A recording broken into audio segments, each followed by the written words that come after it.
Assalamualaikum warahmatullahi wabarakatuh. Bagaimana kabar kalian hari ini? Saya harap kalian semua sehat semuanya ya.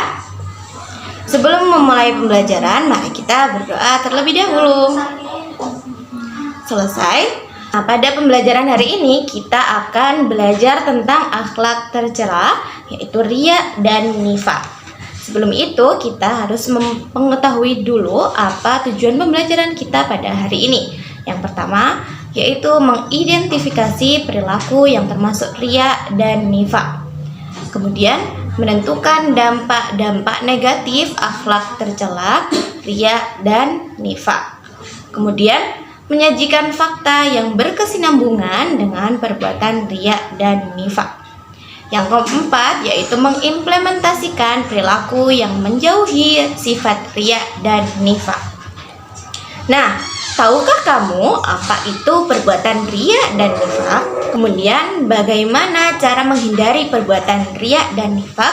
Dan mengapa kita perlu menghindari perilaku riya dan nifaq? Nah, sekarang kita bahas pengertian riya. Nah, riya dalam bahasa Arab artinya memperlihatkan atau memamerkan ya. Sedangkan riya dalam istilah yaitu memperlihatkan sesuatu pada orang lain, baik berupa barang maupun kebaikan dengan tujuan mendapatkan pujian dari orang lain ya. Jadi perbuatan riya itu merupakan perbuatan yang memperlihatkan kebaikan baik berupa barang ataupun perilaku yang tujuannya mendapatkan pujian dari orang lain gitu ya. Nah, adapun perbuatan sum'ah. Sum'ah adalah perbuatan yang hampir menyerupai riya. Nah, kegiatan sum'ah yaitu perbuatan yang berbuat baik agar didengar oleh orang lain dan dipujinya, walaupun kebaikan itu berupa amal ibadah kepada Allah ya. Jadi riya itu perbedaannya memamerkan perbuatan baik dan memamerkan barang. Kalau sum'ah hanya berbuat baik kepada Allah seperti itu ya, tidak memamerkan barang gitu. Nah, dengan demikian orang yang riya juga termasuk dalam kategori sum'ah karena ingin mendapatkan pujian atas kebaikan yang telah dilakukan. Oke.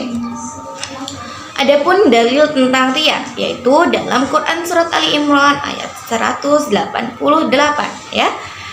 Yaitu jangan sekali-kali kamu mengira bahwa orang yang gembira dengan apa yang telah mereka kerjakan dan mereka suka dipuji atas perbuatan yang tidak mereka lakukan. Dan jangan sekali-kali kamu mengira bahwa mereka akan lolos dari azab mereka dan akan mendapatkan azab yang pedih. Nah, seperti itu. Jadi dalam Quran surat Ali Imran ini mengutus bahwa kalian jangan sekali-kali berbuat riya ya, karena perbuatan riya itu tidak akan meloloskan kamu dari azab yang pedih. Nah, kemudian Rasulullah SAW juga bersabda, barang siapa berbuat baik karena ingin didengar oleh Allah atau sum'ah, maka Allah akan memperdengarkan kejelekannya kepada orang lain. Dan barang siapa berbuat baik karena ingin dilihat oleh orang lain atau riya, maka Allah akan memperlihatkan kejelekannya pada yang lain. Hadis riwayat Bukhari ya. Jadi jangan sekali-kali kalian berbuat sum'ah dan riya, karena Allah akan memperlihatkan kejelekan kalian kepada orang lain seperti itu. Kemudian macam-macam perbuatan riya. Perbuatan riya dibagi menjadi dua, yaitu riya jali dan riya khafi. Adapun riya jali adalah ibadah atau kebaikan yang disengaja dilakukan di depan orang lain dengan tujuan untuk mengagungkan Allah. Ya, dengan tujuan tidak mengagungkan Allah, melainkan demi mencari pujian pada orang lain dan untuk kebanggaan atau tujuan selain Allah ya. Adapun riya khafi yaitu melakukan ibadah atau kebaikan secara terang-terangan, tapi dengan maksud agar dia dihormati dan dimuliakan oleh masyarakat seperti itu ya. Nah, Riya khafi ini merupakan penyakit hati yang sangat halus dan samar, yang ujungnya sama dengan riya jali, yaitu mengharapkan pujian dan sanjungan dari orang lain, ya. Jadi perbedaannya dari riya jali dan riya khafi, yaitu riya jali itu disengaja agar diperdengarkan kepada orang lain. Kalau riya khafi itu dia secara diam-diam atau tidak terang-terangan, tapi dia sangat bahagia kalau kebaikannya dipuji oleh orang lain, seperti itu ya. Nah, adapun bentuk perbuatan riya yang pertama yaitu seseorang menyumbang masjid di hadapan banyak orang dengan maksud agar orang-orang menilai bahwa dirinya sebagai orang yang ahli jariyah, ya. Nah, orang ini itu mau menyumbang kalau dia dilihat sama orang saja, biar dikatakan sebagai ahli jariyah. Nah, kalian jangan seperti itu ya. Oke. Contoh yang kedua yaitu seorang siswa senang melaksanakan sholat duha atau duhur dengan harapan supaya mendapatkan nilai dari gurunya, ya. Ini biasanya kalau kalian hari Sabtu ya kan sholat duha berjamaah, itu jangan diniatkan kalau ini biar aku dinilai aku rajin ibadah sholat duha gitu ya. Jangan, oke? Karena niat lillahi ta'ala, seperti itu. Kemudian contoh yang ketiga yaitu yang lebih tersembunyi adalah menolak riya dan terus beribadah tanpa sedikit pun disertai riya. Tapi begitu ada orang lain yang mengetahui amal ibadahnya, maka dia sangat bahagia dan menambah ibadahnya. Seperti riya apa tadi? Riya khafi, betul. Oke, contoh yang keempat yaitu seseorang yang mengadakan aksi sosial, misalnya membantu korban banjir, gempa bumi, menyantuni anak yatim di hadapan banyak orang dengan maksud agar dia ditayangkan di TV. Ayo, siapa ini yang biasanya melakukan pamer-pamer di sosial media, ya? Jangan karena itu termasuk perbuatan riya. Kemudian dampak perbuatan riya itu apa saja, ya? Yang pertama yaitu menghapus pahala amal baik seperti yang sudah dijelaskan dalam Quran surat Al-Baqarah ayat 264, seperti apa yang sudah ditulis di buku kalian itu ya. Nah, yang kedua yaitu dampaknya mendapatkan dosa besar karena riya termasuk perbuatan syirik kecil. Nah, kemudian dampak yang ketiga yaitu tidak selamat dari bahaya kekafiran karena riya sangat dekat hubungannya dengan sikap kafir. Hal tersebut sudah termaktub dalam Quran surat Al-Baqarah ayat 264, ya. Nah, bagaimana sih Bu cara menghindari perbuatan riya? Nih, cara yang pertama, kalian bisa melatih diri untuk beramal secara ikhlas walaupun sebesar apapun yang dilakukan, ya. Jangan kalian memberi seseorang tapi ingin dilihat, oh aku baik nih, gitu ya. Jangan. Jadi niatkan secara ikhlas gitu. Kemudian cara menghindari perbuatan riya yang kedua yaitu mengendalikan diri agar tidak merasa bangga apabila ada orang lain yang memuji amal baik yang dilakukan. Iya. Jadi misalnya kalau kita dipuji sama seseorang, jangan sampai kita itu terbang gitu ya, atau bangga atas apa yang telah kita perbuat gitu. Kemudian yang ketiga yaitu berusaha menyembunyikan dan merahasiakan ibadah dari orang lain dan ridho terhadap semua amal baik untuk Allah, ya, semata untuk Allah saja, ya. Jangan kalian ibadah itu karena ingin dilihat atau karena kalian pengen sangat banyak gitu ya. Tuh, oke. Contoh yang keempat yaitu tidak senang memuji kebaikan orang lain ya secara berlebih-lebihan karena hal tersebut dapat memicu perbuatan riya atas kebaikannya, ya. Cara menghindari yang kelima yaitu memandang semua makhluk itu tunduk di bawah kekuasaan Allah Subhanahu wa taala, ya, sehingga makhluk itu dapat mendatangkan kesenangan dan dapat pula menimbulkan bencana karena kita tidak membutuhkan pujian dan sanjungan mereka ya. Jadi jangan memandang seseorang itu lebih tinggi dari kita atau lebih rendah. Semua makhluk itu sama saja. Nah, selain kita belajar tentang riya, kita juga belajar tentang nifak ya. Adapun pengertian nifak, yaitu nifak berasal dari kata nafiqah yang artinya adalah satu lubang tempat keluarnya jabu atau hewan sejenis tikus dari sarangnya ya. Sedangkan menurut istilah nifak yaitu sikap yang tidak menentu, tidak sesuai antara ucapan dan perbuatannya nih. Ya.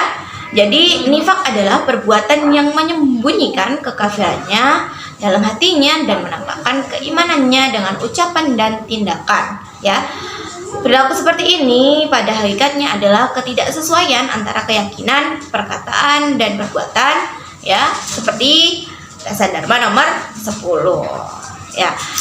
Nah, pengertian nifak ini juga dibahas di Quran surat Al-Baqarah ayat 14.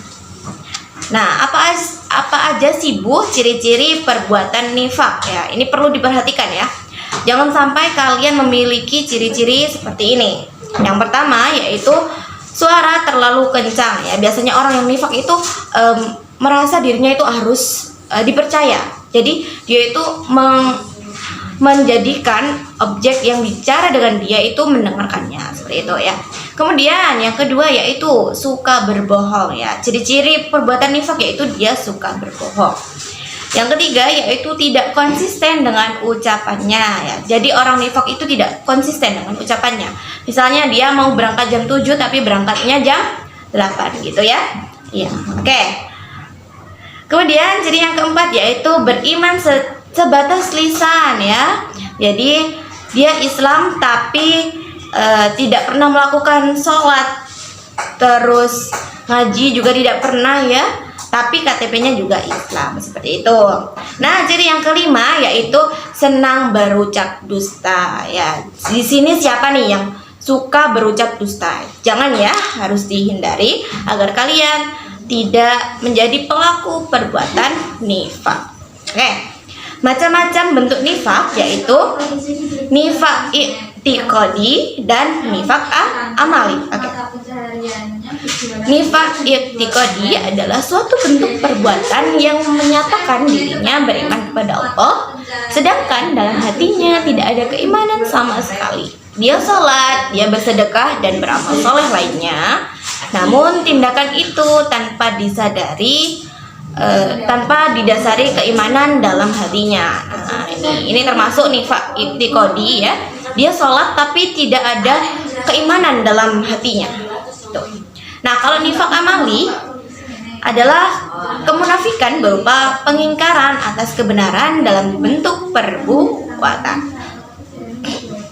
Sesuai dengan sabda Rasulullah SAW bahwa tanda-tanda orang munafik itu ada 3, yaitu apabila dia berkata dia selalu berdusta, dan apabila dia berjanji selalu tidak ditepati, dan apabila dipercaya dia selalu mengkhianati ya.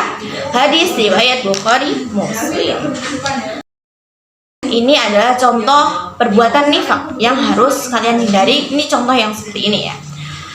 Yang pertama yaitu berpikir secara pendek, yaitu kekayaan duniawi semata. Biasanya orang-orang yang nifak atau biasanya kita menyebutnya itu orang munafik, itu dia hanya memikirkan kekayaan, jadi tidak memikirkan orang lain atau kebaikan secara akhirat gitu ya.